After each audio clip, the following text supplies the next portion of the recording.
Morning, my dear brothers and sisters. Tignan nyo naman yung katabi nyo at sabihin nyo, good morning. My dear sisters and brothers, our readings this morning remind us of two things. Number one is, let us build bridges instead of walls. Let us build bridges instead of walls. Because bridges bring us together, walls separate us from each other.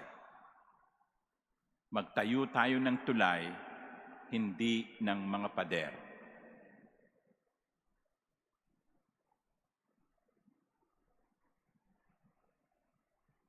Someone came to Jesus, John, reporting that someone is driving out demons in your name, according to John.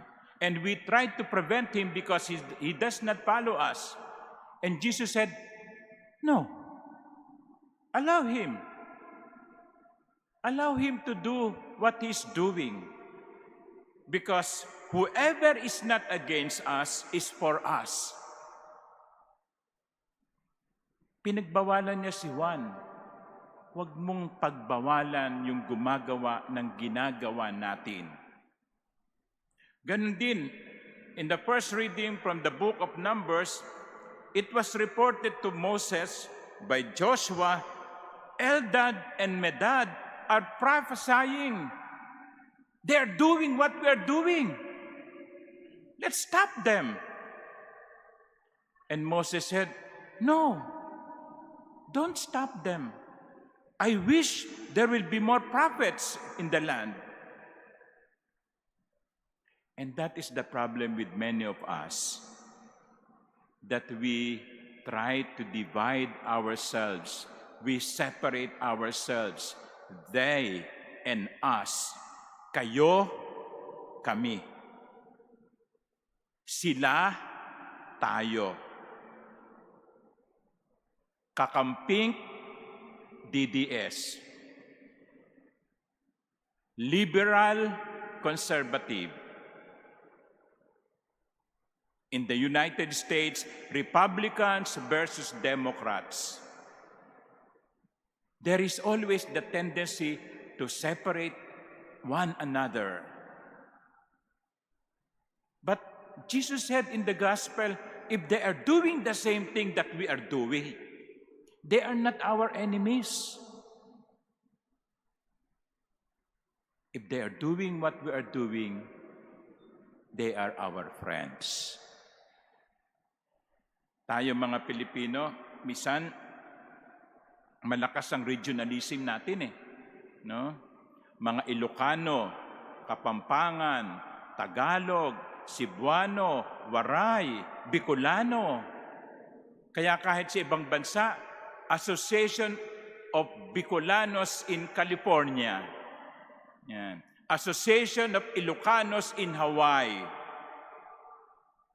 Hindi mo makikita yan sa mga inchik. Sa kanila, Chinatown. Yun lang, Chinatown. They don't care whether you're from mainland or another land. You're Chinese, you belong to us. Chinatown. Of course, iba yung Bamban Mayor. No? Okay, that's another story. Japanese town. Japanese town.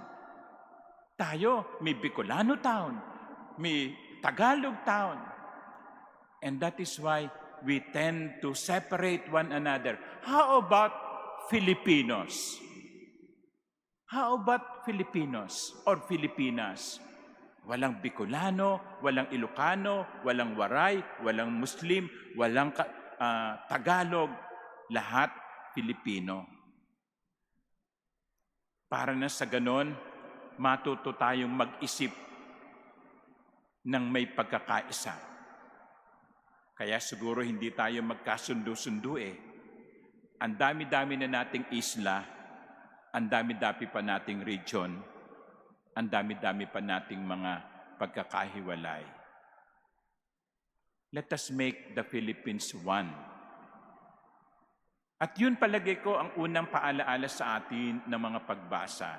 Magtayo tayo ng tulay, gibain natin ang mga pader na naghihiwalay sa atin. Because bridges bring us together, walls set us apart.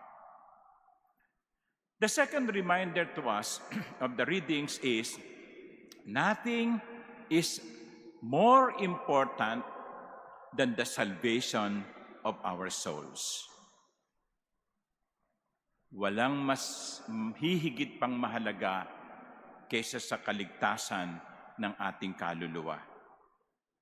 I'm sure the Lord did not mean it literally when He said that if your foot causes you to sin, cut it off. If your eye causes you to sin, pluck it out. Maybe for some, it is the tongue. Kasi yung tongue, diyan nagsisimula ang chismis no? Diyan nagsisimula ang paninira.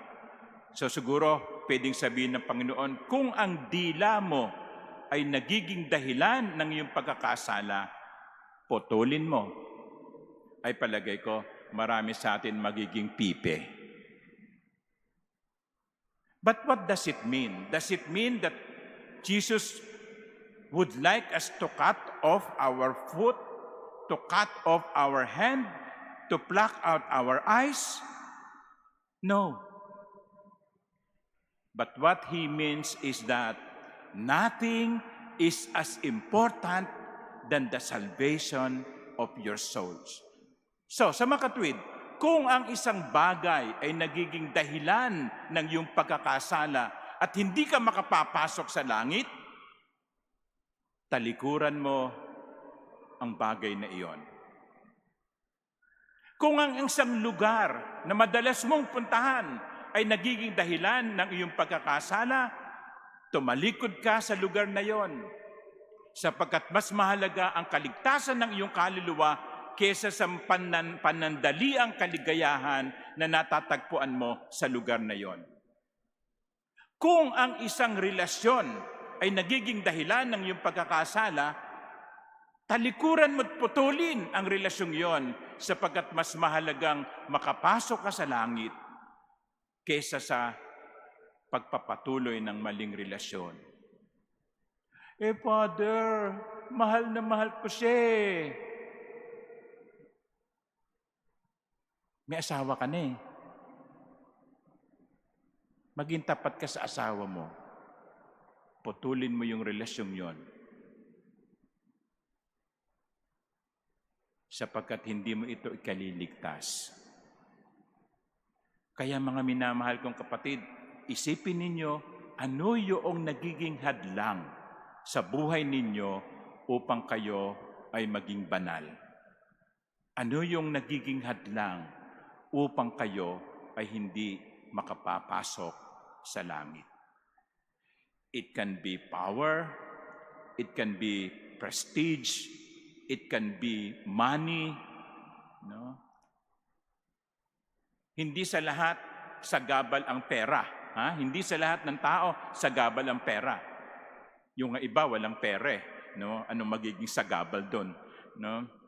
Pero kung ang pera mo ay nagiging dahilan ng iyong pagkakasala o yung pagnanais mo na magkaroon ng maraming pera ay nagiging dahilan ng iyong pagkakasala, mas mainam pang mahirap ka kaysa ikaw ay nagkakasala. Kaya magandang tanungin natin ang sarili natin. What is it that hinders me from becoming holy? What is it that will prevent me from entering heaven? Because nothing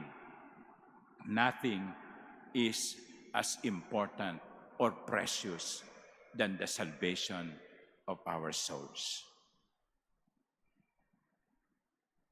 Dalawang bagay ang ipinapaalala sa atin. Magtayo ng tulay at pahalagahan ang kaligtasan ng ating kaluluwa. Let us pray for one another that we may be instruments of building bridges and that we may protect ourselves from any harm that will prevent us from entering heaven. Amen.